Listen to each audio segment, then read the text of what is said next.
문이 닫혔다. 찰칵. 쇠가 맞물리는 소리는 생각보다 컸다. 귀로 들렸다기보다는 가슴 안쪽을 두드리는 소리 같았다. 나는 그 문 앞에서 한참을 서 있었다. 손잡이에 손을 얹은 채였다. 차갑지도 뜨겁지도 않은 금속 감촉이 이상하게 오래 남았다. 어머님, 이제 가셔야 합니다. 직원의 목소리는 정중했다. 말투도 부드러웠다. 하지만 그 말에는 선택지가 없었다. 나는 고개를 끄덕이고 뒤돌았다. 그날 이후 나는 알게 되었다. 요양원에서 가장 무서운 것은 소리 지르는 사람도 사고도 아니라는 걸. 아무 일도 없는 것처럼 문이 닫히는 순간, 그때 사람이 지워지기 시작한다는 걸. 남편은 그날 침대에 누워 있었다. 눈은 뜨고 있었지만 나를 제대로 보지 못했다. 나는 그의 손을 잡았다. 살은 여전히 따뜻했지만 힘이 없었다. 여보, 나야. 그는 잠시 나를 보더니 고개를 돌렸다. 간호사는 말했다. 자극을 주면 안 된다고. 요즘 상태가 좋지 않다고. 그 말은 늘 같은 문장이었다. 요양원에는 규칙이 있었다. 하지만 그 규칙은 종이에 적혀 있지 않았다. 질문하지 말 것. 기록을 믿지 말 것. 보호자를 믿을 것. 보호자는 며느리였다. 며느리는 항상 먼저 와 있었다. 내가 도착하면 이미 원장실에서 나오고 있었다. 밝은 얼굴, 빠른 말투, 정확한 인사. 직원들은 그녀를 좋아했다. 아니, 의지했다. 보호자분이 정말 적극적이세요. 그 말이 칭찬처럼 들렸던 건 그때까지였다. 보호자라는 말이 이곳에서는 문을 여는 열쇠라는 걸 나는 나중에 알았다. 원장은 늘 웃고 있었다. 눈꼬리는 내려가 있고 입꼬리는 정확히 올라가 있었다. 누가 봐도 좋은 사람의 얼굴이었다. 하지만 남편을 볼 때 그 눈은 웃지 않았다. 사람을 사람으로 보는 눈이 아니었다. 시간과 비용을 재는 눈이었다. 남편은 매일 같은 시간에 잠들었다. 오후 4시 10분. 처음엔 우연이라 생각했다. 하지만 하루, 이틀, 일주일이 지나도 달라지지 않았다. 나는 일부러 그 시간보다 조금 일찍 갔다. 4시 7분. 남편은 깨어 있었다. 눈동자가 흔들렸고 입술이 움직였다. 여보. 그 한마디를 들은 순간 나는 울 뻔했다. 그때 원장이 들어왔다. 손에는 작은 주사기가 들려 있었다. 아직 주사 안 맞았네요. 그의 목소리는 부드러웠다. 그러나 그 부드러움은 설탕을 입힌 칼 같았다. 그날 밤 청소직원이 나를 불렀다. 사람 없는 복도에서였다. 어머님, 여기서는요. 깨어 있으면 안 되는 시간이 있어요. 나는 그 말을 이해하지 못했지만 그날 이후 밤이 무서워졌다. 며칠 뒤 나는 원장실 문 앞에 서 있었다. 문은 완전히 닫혀 있지 않았다. 손가락 2마디 정도 열려 있었다. 그 틈으로 불빛이 새어나왔다. 안에서는 웃음소리가 났다. 며느리의 웃음이었다. 그리고 원장의 낮은 목소리. 이 사람, 이제 얼마 안 남았어. 금속이 굴러가는 소리가 났다. 며느리의 손에는 남편의 인감도장이 들려 있었다.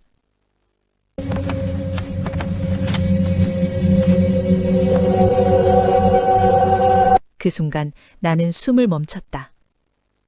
그날 나는 확실히 알았다. 이곳은 요양원이 아니라 사람을 처리하는 곳이라는 걸. 요양원에서 밤은 낮과 전혀 다른 얼굴을 하고 있었다. 낮에는 웃음이 있었고 설명이 있었고 사람들이 있었다. 하지만 밤이 되면 그 모든 것이 사라졌다. 불은 켜져 있었지만 사람의 기척은 줄어들었고 대신 설명할 수 없는 소리들만 남았다. 나는 어느 날 일부러 늦은 시간에 요양원을 찾았다. 밤 9시가 조금 넘은 시각이었다. 면회 시간은 이미 끝났지만 며느리는 가능하다고 말했다. 보호자 권한으로 이야기해두었다고 했다. 그 말이 이상하다는 생각은 들었지만 그때의 나는 남편을 보는 게 더 급했다. 요양원 문을 열자 공기가 달랐다. 낮에는 나던 소독약 냄새 대신 오래된 공기와 약 냄새가 섞여 있었다. 복도는 조용했다. 너무 조용해서 내 발소리가 유난히 크게 울렸다. 직원은 거의 보이지 않았다. 간호사 한 명이 카운터에 앉아 있었지만 고개를 들지 않았다. 나는 남편 방으로 향했다. 그때 복도 끝에서 소리가 들렸다. 휠체어 바퀴가 바닥을 긁는 소리였다. 천천히, 아주 천천히 움직이고 있었다. 나는 그쪽을 바라봤지만 누가 밀고 있는지는 보이지 않았다. 휠체어는 혼자 움직이는 것처럼 보였다. 나는 심장이 빨리 뛰는 걸 느꼈다. 괜히 온 건 아닐까? 지금이라도 돌아가야 하나? 그런 생각이 머리를 스쳤다. 하지만 발은 움직이지 않았다. 그때 낮은 신음소리가 들렸다.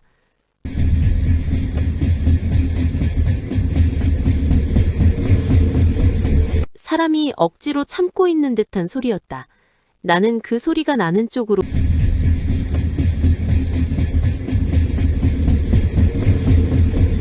고개를 돌렸다. 격리실이었다. 격리실 문에는 작은 팻말이 붙어 있었다. 안정 필요. 그 말은 너무 단순했고 너무 가벼워 보였다. 문 손잡이를 보는 순간 나는 알았다. 이 문은 안에서 잠글 수 없다는 걸. 밖에서만 잠글 수 있는 구조였다. 문 너머에서 다시 소리가 났다. 이번에는 말이었다.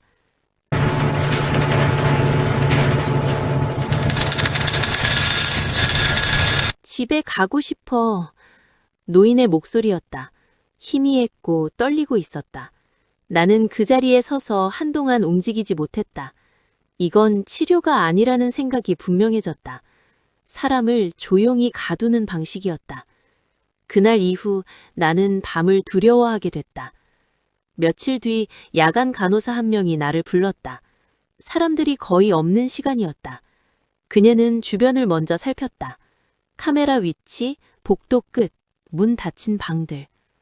어머님, 밤에는요? 그녀는 목소리를 낮췄다.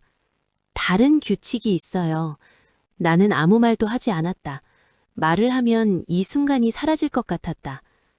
밤에는 기록이 안 남아요. 그녀는 그렇게 말했다. 남긴다고 해도 다음 날이면 없어져요. 나는 이해하지 못한 표정이었을 것이다. 그녀는 잠시 망설이다가 말을 이었다. 밤에 상태가 나빠진 분들 다음 날 아침에는 다른 시설로 옮겨졌다고 해요. 그런데 그녀는 숨을 삼켰다. 그분들 다시는 이름이 안 올라와요. 나는 그 말을 듣는 순간 며칠 전 게시판에서 사라진 이름들이 떠올랐다. 그날 밤 남편을 보러 갔다. 그는 잠들어 있었다. 하지만 잠은 아니었다. 너무 깊고 너무 조용했다. 나는 그의 손목을 보았다. 새로운 멍이 있었다. 어제보다 더 진했다. 나는 간호사를 불렀다. 이거 왜 이래요? 간호사는 잠시 말을 고르더니 말했다. 환자분이 저항이 좀 있으셨어요. 저항. 그 단어는 내 머릿속에서 계속 울렸다. 저항은 살아있다는 뜻이었다. 아직 포기하지 않았다는 뜻이었다. 그날 밤 나는 원장실 불이 켜진 걸 보았다. 시계는 새벽 2시를 가리키고 있었다. 주차장에는 원장의 차가 있었고 그 옆에 며느리의 차도 있었다. 며느리는 낮과 달랐다. 화장은 거의 지워져 있었고 머리는 풀어져 있었다. 그 얼굴에는 웃음이 없었다. 연기도 없었다. 밤에는 더 편해요. 그녀는 원장에게 말했다. 다들 자니까요.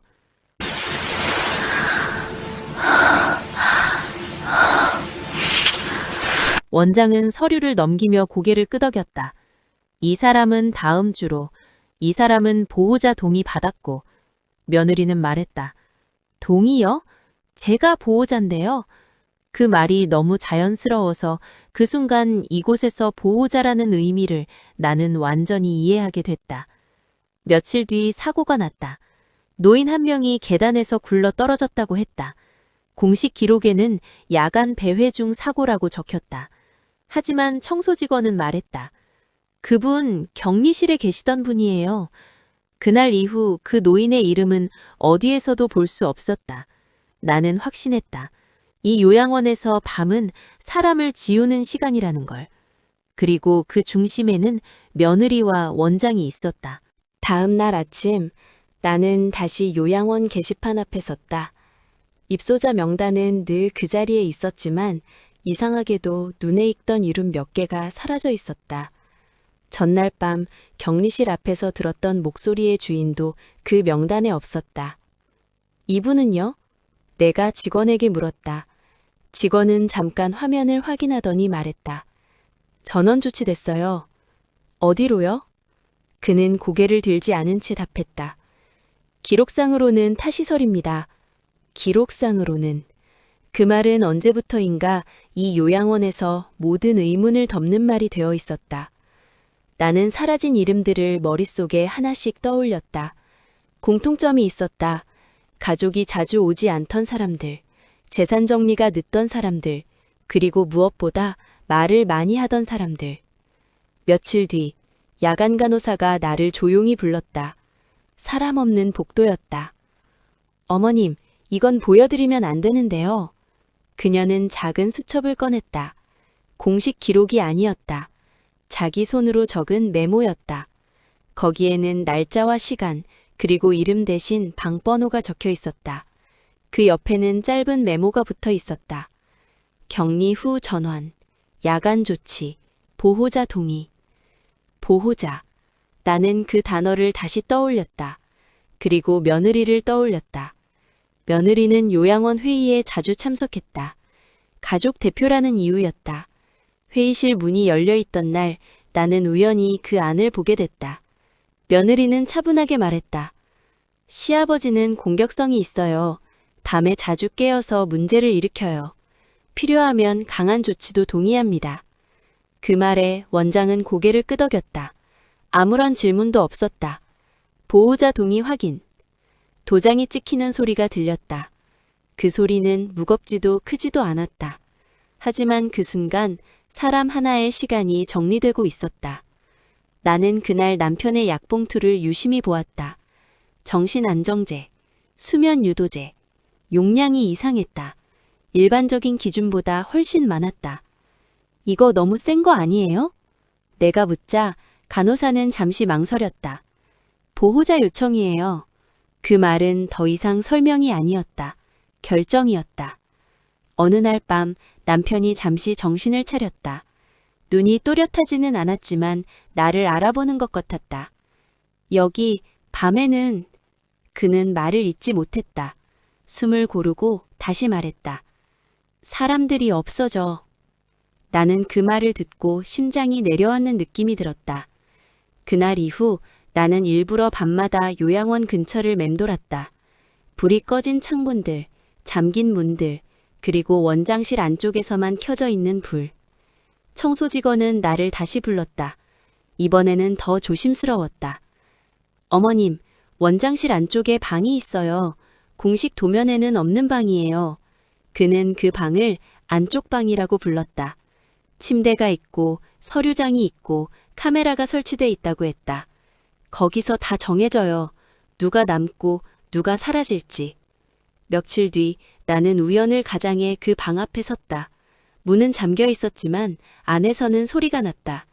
종이 넘기는 소리, 의자가 움직이는 소리, 그리고 며느리의 목소리. 이 사람은 오래가네요. 돈도 있고. 원장의 목소리가 이어졌다. 그럼 천천히 가지. 밤에만 관리 잘하고. 그 말은 너무 담담해서 더 끔찍하게 들렸다. 며느리는 웃었다. 낮에 보던 웃음이 아니었다. 사람들 앞에서 쓰는 얼굴도 아니었다. 시어머니는요? 그녀가 물었다. 계속 오면 귀찮은데. 원장은 잠시 생각하더니 말했다. 그분도 상태 기록 만들어두죠. 불안 증세, 과도한 집착. 그 순간 나는 그들이 나를 어떻게 부를지 알게 됐다. 다음 관리 대상으로. 나는 그날 집으로 돌아와 아들의 번호를 눌렀다. 손이 떨렸다. 아들아, 아빠가 아직 살아있어. 그리고 이 요양원 정상 아니야. 전화기 너머에서 한동안 말이 없었다. 그 침묵 속에서 나는 결심했다. 이제는 혼자가 아니라는 걸, 그리고 이곳의 밤을 끝까지 밝히겠다는 걸. 아들은 그날 밤 아무 말 없이 내 이야기를 들었다. 전화기 너머에서 들리는 숨소리가 처음엔 믿지 못하겠다는 소리처럼 들렸고 점점 분노를 누르는 소리로 바뀌어 갔다. 엄마, 그건 너무 심해. 그가 말했다. 요양원이라고 다 그런 건 아니야. 나는 대답하지 않았다. 설명하려 들면 이 모든 게 흔들릴 것 같았다. 대신 내가 본 것만 말하기로 했다. 밤의 소리, 격리실, 사라진 이름들, 그리고 며느리의 도장. 아들은 한참을 듣고 나서야 말했다. 증거가 있어야 해. 그 말이 맞았다. 이곳은 감정으로 움직이지 않았다. 서류와 규정, 그리고 도장으로 움직였다. 며칠 뒤, 원장은 보호자 설명회를 열었다. 요양원 운영 방침을 설명하는 자리였다. 며느리는 맨 앞줄에 앉아 있었다. 원장은 차분하게 말했다. 환자의 안전을 위해 필요한 경우 강제적인 조치가 있을 수 있습니다. 그 말은 교과서처럼 정확했다. 누구도 반박할 수 없는 말이었다. 그러나 그 다음 문장이 문제였다. 보호자의 동의가 있다면 그 조치는 합법적인 의료 행위가 됩니다. 나는 그 순간 깨달았다. 원장은 폭력을 쓰지 않는다는 걸. 그는 제도를 썼다. 규정을 방패로 삼고 동의를 칼처럼 썼다. 설명회가 끝난 뒤 며느리는 원장과 나란히 걸었다. 사람들이 보는 앞에서는 거리감을 유지했다. 하지만 아무도 보지 않는 복도에서는 속삭였다. 저 사람 요즘 더 예민해졌죠? 원장은 고개를 끄덕였다. 기록은 만들어둘게요. 불안 증세, 집착 행동. 기록이 만들어지는 순간 사실은 중요하지 않았다. 기록이 사실이 되는 곳, 그게 이 요양원이었다. 며칠 후 남편의 차트에 새로운 문장이 추가됐다. 야간 각성 빈도 증가, 보호자 요청에 따라 약물 조정. 나는 그 문장을 읽고 손이 떨렸다. 이제 남편의 상태는 내가 아는 남편이 아니라 서류 속 인물이 되어가고 있었다. 아들은 요양원 근처에서 며칠을 머물렀다. 밤마다 주차장을 지켜봤다. 원장의 차, 며느리의 차, 늘 같은 시간에 들어오고 나갔다. 어느 날 새벽, 아들이 나를 불렀다. 엄마, 이상한 걸 봤어. 그는 휴대폰 화면을 보여줬다. 짧은 영상이었다. 원장실 불이 꺼진 뒤에도 안쪽 방에서 불빛이 새어나오는 모습. 그리고 며느리가 그 문을 여는 장면. 이건... 아들은 말을 잇지 못했다. 그날 밤 남편은 또 깊이 잠들었다. 아니, 잠든 것처럼 보였다. 숨은 규칙적이었지만 손은 차가웠다. 나는 간호사를 불렀다. 이렇게 깊게 재워도 되나요? 그녀는 고개를 숙인 채 말했다. 보호자 동의가 있어서요. 그 말은 이제 모든 질문을 끝내는 문장이었다. 며칠 뒤, 요양원에서 작은 사고가 있었다. 환자 한 명이 욕실에서 미끄러졌다는 보고였다. 크게 다치지는 않았다고 했다. 하지만 그 환자는 다음날 명단에서 사라졌다. 아들은 말했다. 이건 우연이 아니야. 그날 우리는 결심했다. 이곳의 규칙을 그대로 이용하기로. 원장은 투자자와 외부 사람들 앞에서는 절대 흔들리지 않는다는 걸 우리는 알고 있었다. 그렇다면 모든 걸 드러내야 할 장소는 정해져 있었다. 요양원 설립 10주년 행사, 외부 인사와 투자자들이 모두 모이는 날.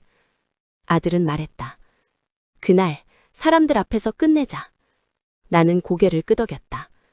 두려움은 여전했지만 더 이상 물러날 곳은 없었다. 그날 밤 나는 남편의 손을 잡고 속삭였다. 조금만 더 버텨. 이제 곧 문이 열릴 거야. 남편은 대답하지 않았지만 손가락이 아주 조금 움직였다. 그 작은 움직임이 나에게는 살아있다는 증거였다. 요양원 설립 10주년 행사는 겉보기에는 평범한 기념식처럼 보였다. 현수막에는 사람 중심의 돌봄이라는 문구가 적혀 있었고, 로비에는 꽃과 풍선이 가득했다. 사람들은 웃었고 사진을 찍었고 이것이 어떤 장소인지 잊은 듯했다. 나는 행사장 뒤편에 서 있었다. 정면으로 나설 수는 없었다. 아들은 아니었다. 아들은 행사장 음향장비 옆에 서 있었다. 아무도 그를 의심하지 않았다. 젊고 차분했고 이 자리에 어울리는 사람처럼 보였기 때문이다. 며느리는 눈에 띄었다. 몸에 꼭 맞는 옷, 과하지 않은 화장, 자신감 있는 걸음. 그녀는 이 자리를 오래 기다려왔다는 표정이었다. 사람들과 악수를 하며 웃었고, 아버님 상태는 어떠세요? 라는 질문에는 짧게 잘 준비된 대답을 했다. 안정적이에요. 여기 덕분이죠. 그 말이 입에서 나오는 순간 나는 숨이 막히는 느낌이 들었다. 안정적이라는 말이 이곳에서는 얼마나 위험한 의미인지 나는 이미 알고 있었다. 원장은 단상에 올랐다. 마이크를 잡은 손이 흔들리지 않았다. 그는 이 무대에 익숙한 사람처럼 보였다. 저희 요양원은 지난 10년간 수많은 어르신들의 마지막 시간을 가족처럼 함께해 왔습니다. 박수가 터졌다. 나는 박수를 치지 않았다. 내 손은 주먹을 쥐고 있었다. 원장은 말을 이어갔다. 모든 결정은 의료진과 보호자의 협의를 통해 신중하게 이루어집니다. 그 말에 며느리는 고개를 끄덕였다. 아주 자연스럽게. 행사는 순조롭게 흘러가는 것처럼 보였다. 홍보 영상이 상영됐고 직원들이 차례로 소개됐다. 사람들은 웃고 고개를 끄덕였다. 그리고 다음 순서가 왔다. 이제 지난 10년을 돌아보는 특별 영상을 보시겠습니다.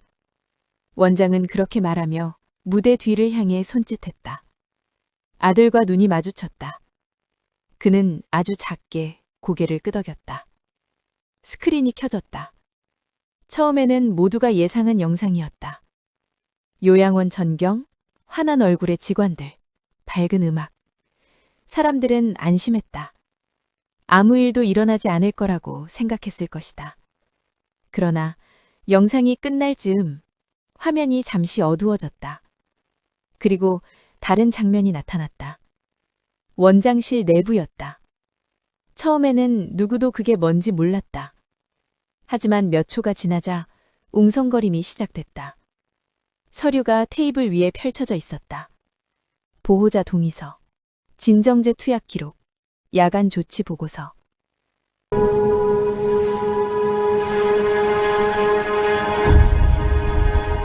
그리고 며느리의 목소리가 흘러나왔다.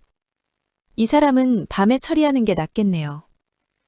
행사장 공기가 순식간에 변했다. 원장은 미소를 지운 채 스크린을 바라보고 있었다. 그는 움직이지 않았다. 아니, 움직일 수 없었다. 영상은 멈추지 않았다. 날짜와 시간, 오후 4시 10분. 매일 같은 시각, 같은 약, 같은 서명. 서명란에는 며느리의 이름이 있었다. 사람들 사이에서 작은 비명이 터져나왔다. 누군가는 자리에서 일어났고 누군가는 화면에서 눈을 떼지 못했다. 며느리는 단상 쪽을 바라봤다. 그녀의 얼굴에서 처음으로 당황이 보였다. 이건... 그녀가 입을 열었지만 말은 끝까지 나오지 않았다. 원장이 말했다. 이건 조작입니다. 하지만 그 말은 너무 늦었다. 영상에는 격리실 앞 복도도 나왔다. 밤에 촬영된 화면이었다. 휠체어가 혼자 움직이고 있었고 문이 닫히는 장면이 반복됐다.